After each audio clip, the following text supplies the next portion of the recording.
எல்லாருக்கும் வணக்கம். நான் உங்கள் ஏகன் ஸ்டுடியோ. இன்னைக்கு நம்ம மெய்யழகர் படத்தோட ரிவ்யூ பார்க்க போறோம். அந்த ஊருக்கு போறதுக்கு பயப்படுறியா அருள்? படம் பார்த்தாச்சு. படம் 96 மாதிரி கொஞ்சம் அழுவ வச்சிடும்னு பார்த்தா ஓகே தான், ஓரளவு கரெக்டா அவர் தெரிஞ்சிருக்குன்னு நினைக்கிறேன். ஓகே, இதை அழுவ வைக்க வேணாம் அப்படின்னு சொல்லிட்டு ஒரு சூப்பரான ஒரு எண்ணிக்கையில முடிச்சிருக்காரு. ஸோ இந்த படத்தில் அரவிந்த் சாமி, கார்த்திக், அப்புறம் ஸ்ரீதிவ்யா நிறைய பேர் நடிச்சிருக்காங்க. ஆனால் முக்கியமாக 2 பேர் அரவிந்த் சாமி, கார்த்திக் மட்டும்தான்.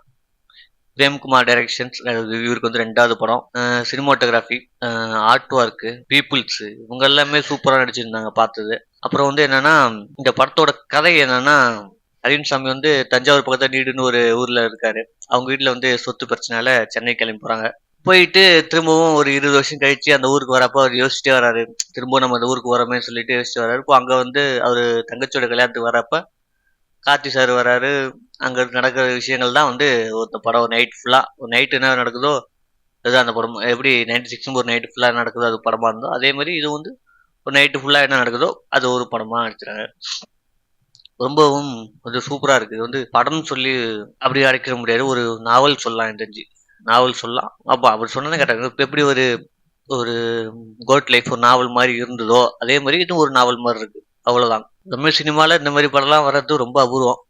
ஏன்னா ஒரு படம் எடுத்துட்டு ஒரு 6 வருஷம் கழிச்சு திரும்ப இன்னொரு படம் எடுக்கிறது ரொம்பவும் ஒரு டிஃப்ரெண்டான ஒரு முயற்சி. ஏன்னா படத்துல ஒரு ஷார்ட் ஒன்று காட்டிருப்பாங்க. இந்த 96 இந்த பக்கம் போஸ்டர் விட்டு இருக்கும், இந்த பக்கம் பெரியன் பெருமாள் விட்டு இருக்கும். ஸோ அதை பார்க்குறப்பவே நான் இந்த ட்ரெய்லர்லேயே நான் சொல்லிருப்பேன் அந்த விஷயத்த. நான் பெரியன் பெருமாள் எடுத்த டைரக்டர் இன்னைக்கு 6 படம் எடுத்துறாரு. ஆனா இவர் இப்பதான் 6 வருஷம் கழிச்சு 2வது படம் எடுக்கிறாரு. ஸோ அதுக்கு உண்மையான ஒரு கதை வரணும்னா லேட்டா தான் போனா எமோஷனல் ஆயிடுவேன், அழுதுருவேன், பயப்படுறியா?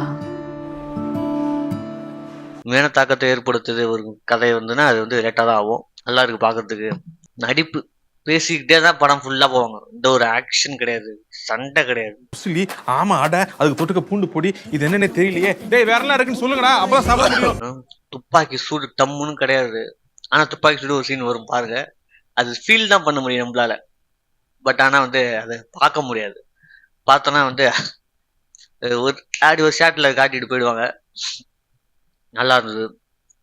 இந்த மாதிரி சூப்பரான ஒரு ஒரு கிராமத்து எல்லாம் டவுன்ல இருக்க எப்படி பண்ணுவாங்களோ அதெல்லாம் கிராமத்து வழியா ஒரு ஒரு 2-3 மணி நேரம் உட்காந்து பார்த்த மாதிரி ஒரு ஃபீல் எல்லாருக்கும். படம் கொஞ்சம் லென்த்தியான படம். ஆனா அந்த கதைக்குள்ள யாரு உட்காந்து பாக்குறாங்களோ அவங்களுக்கு போர் அடிக்காது. பட் ஆனா கதையை விட்டு லைட்டா வெளில போறவங்க என்னடா இது இழுத்துட்டு கிடக்குறானோ அப்படின்னு மாதிரி சொல்லுவாங்க. நான் பாக்குறப்ப நிறைய பேர் பேசிட்டு தான் இருந்தானோ.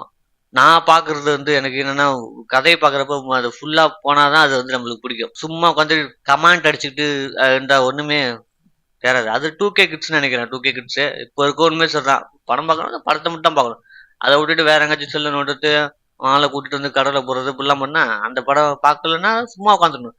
அப்புறம் கமாண்ட் எல்லாம் பண்ணிட்டு கூட தேட்டர்ல உட்காந்துட்டு அது அந்த மாதிரி சொல்றேன். எனக்கு அந்த ஊரு வீடு இதெல்லாம் எவ்வளவு பிடிக்கும்னு எனக்கு தெரியும். சூப்பரான படம், தமிழ் சினிமாவுக்கு முக்கியமான படம் நினைக்கிறேன். ரொம்ப கட்டார முட்டார் அடிச்சுட்டு கிடக்குற படத்துல இந்த படம் பாக்குறப்ப அப்படியே அமைதியா உட்காந்து 2 பேர் பேசிக்கிட்டே படம் கொண்டு போறது ரொம்ப சூப்பரா இருக்கு. இந்த படத்துல மிகப்பெரிய பிளஸ் பாயிண்ட் டயலாக் தான். சூப்பரா டயலாக் அது எடுத்து வச்சுனாங்க. அந்த இடத்துல ஒரு இடத்துல உட்காந்து 2 பேரும் அரவிந்த் சாமி, கார்த்திக் பேசிட்டு இருக்கப்ப இந்த இடத்துக்கான வரலாறு அப்படி சொல்றப்ப, திருப்பெரும்பெரும் போர் சொல்றப்ப அதை பத்தி அந்த கரிகாலன் சோழன் போர் கதையை சொல்றப்போ நம்மளுக்கு அப்படியே கூஸ் பம்ப்ஸ் ஆகுது. பேக்ரவுண்ட்ல உண்மையிலேயே போர் நடக்கிற மாதிரியே எனக்கு ஃபீல் ஆகுது. ஆனா அந்த அளவுக்கு அந்த இடத்த ரொம்ப சூப்பரா பண்ணியிருந்தாங்க. நாம கடந்து வந்த காலம் பொற்காலம், குளோரியஸ் பாஸ்ட். ஈழத்து அதுல அடிபட்டது, அது கதையை சொன்னாங்க. துப்பாக்கி சூடு நடந்தது. சாதாரண மனுஷன் எப்படி உட்காந்து பேசுவானே இதை பத்தி அப்படி ஒரு காட்டிட்டாங்க. ஏன்னா சில பேர்லாம் இதெல்லாம் பேசுமான்னு சொல்லி தவிர்த்துருக்கலாம். பட் ஆனா அது உண்மையா உட்காந்து பேசியிருக்காங்க. அது நினைக்கப்ப ரொம்ப எனக்கு பாக்குறதுக்கு ஆறுதலா இருந்தது. யாரோ பண்ண தப்புக்கு ஒரு மனுஷன் தனியா உட்காந்து ஃபீல் பண்றத பாக்குறதுக்கு. அந்த துப்பாக்கிக்குள்ள இறந்த பொண்ணுங்களுக்கு எல்லாம் என்ன பண்றாங்கன்னா, இவன் போய் திதி கொடுத்துட்டு வரான்ல, கார்த்தி சார் போய் திதி கொடுத்துட்டு வராப்ல. ஸோ அதெல்லாம் பாக்குறதுக்கு ரொம்ப சொல்றப்ப ரொம்ப எமோஷனலா இருந்தது. அதை விட மிகப்பெரிய ஒரு எமோஷனல் என்னன்னா, தமிழ் சினிமாவில் இந்த மாதிரி ஒரு சீன்ஸ் நான் எங்கேயுமே பார்த்தது கிடையாது. அரவிந்த் ஊர்லேருந்து வராது, தங்கச்சி கல்யாணத்துக்கு gift குடுப்பாரு. அது தங்கச்சி வந்து இப்பயே ஓப்பன் பண்ணி பார்க்கணும். ஓப்பன் பண்ணா நீ வந்திருக்க. இது ஓப்பன் பண்றப்ப அது ஒண்ணு ஒண்ணா அந்த பெட்டிய திறக்கிறப்ப, ஐயோ! அது செம்மையா இருந்தது. சொல்லவே முடியல வார்த்தைய. அத வந்து இங்கேயே நான் போடணும் அதெல்லாம் அப்படிங்கிறப்ப, அட் அதெல்லாம் வந்து இங்கேயே நான் வந்து அதெல்லாம் போடணுங்கிறப்ப வந்து சீன்ஸ்லாம் நல்லா இருக்குது பார்க்கறதுக்கு.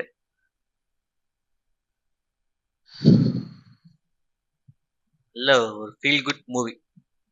முக்கியமா ரிவ்யூலாம் பார்க்குறீங்க நீங்க, எந்த இதுவும் கேட்காதீங்க. நீங்க பாட்டு போய் தியேட்டர்ல உட்காந்து அந்த படத்த ஃபீல் பண்ணிட்டு வந்தா போதும். அது அந்த தாக்கத்த ஏற்படுத்திரும். பட் எந்த ஒரு டிஸ்ட்ராக்ஷன் இல்லாம உட்காந்து மும்மரம் பார்த்தீங்கனாலே போதும். சூப்பரா இருக்கும். அப்புறம் சினிமாட்டோகிராஃபில பார்க்குறப்ப, இந்த தஞ்சை பெரிய கோயில்லாம் காட்டுறப்போ ரொம்ப சூப்பரா இருந்தது. ஃபர்ஸ்ட் ஷாட்டே வந்து ஓப்பன் பண்ணி, இந்த ஐஎஸ் ஓப்பன் பண்ணி அது கோயில் காட்டுறப்ப அதனால அந்த யானை வந்து பார்க்குறப்ப ஸ்கில்ல அவ்வளோ ஒரு அழகா இருந்தது பார்க்கறதுக்கு. யானைய காட்டுறப்ப. அங்க போனா எமோஷனல் ஆயிடுவேன். மதுரை பக்கம்லாம் நம்ம இந்த சைட்லாம் இருந்தீங்கன்னா, ஜல்லிக்கட்டு காளையெல்லாம் பார்க்குறதுக்கு பீறிக்கிட்டு வந்து விசில் சவுண்டு பறக்கும். ஆனா அந்த அளவுக்கு வந்து காளை இதுவரைக்கும் ஜல்லிக்கட்டு காளை அந்த மாரி எந்த படத்துலயும் காட்டுனது கிடையாது. சூப்பரா காட்டியிருந்தாங்க. அப்புறம் காட்சி சார் வந்து பாம்புக்கு வணக்கம் வச்சுட்டு போற சீன்லாம் பார்க்கறதுக்கு ரொம்ப வந்து ஒரு டிஃப்ரெண்டா இருந்தது பார்க்கறதுக்கு, அதெல்லாம் பார்க்கறதுக்கு. அப்புறம் வந்து இனிமேட்டுக்கு எனக்கு தெரிஞ்சு எல்லாரும் பீர் சாப்பிடுவாங்க.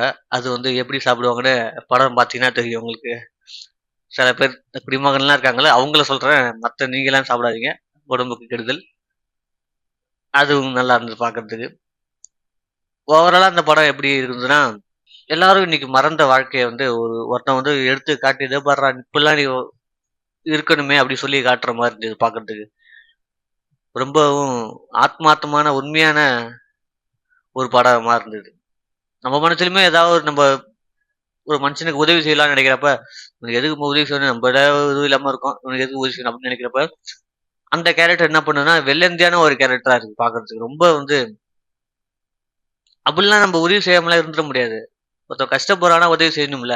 அப்படின்னுங்கிறத வந்து பார்க்கறதுக்கு நம்மளையுமே ஒரு நல்ல மனுஷனா மாத்தக்கூடிய அளவுக்கு இருக்கு அந்த படம். அரவிந்த் சாமி சாருமே ஒரு கேரக்டரா இருப்பாரு. அங்கதான் அவர்கிட்ட காட்சி சட்டை போறப்ப அவரு ஒரு கேரக்டர் மாறிடுவார். நான் யாருன்னு எனக்கே இப்பதான் நீ சொல்லிதான் தெரியுது அப்படிம்பாரு. இது ஓவராலா அந்த படம் பார்க்கறதுக்கு ரொம்ப வந்து அற்புதமா இருக்கு. கண்டிப்பா மிஸ் பண்ணிடாதீங்க. தமிழ் சினிமால இந்த மாதிரி கொஞ்சம் கொஞ்சம் நல்ல நல்ல படம் வருது. அதை மிஸ் பண்ணிடாதீங்க.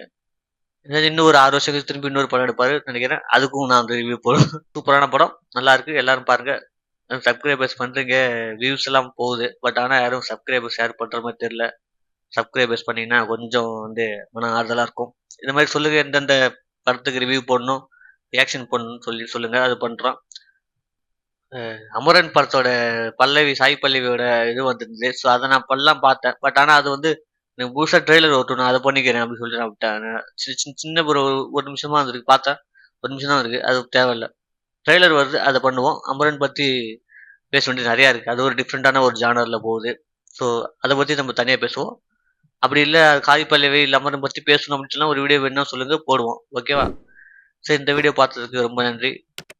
இது உங்கள் ஏகன் ஸ்டுடியோ. நன்றி, வணக்கம். ஒரு நிமிஷம் தான்.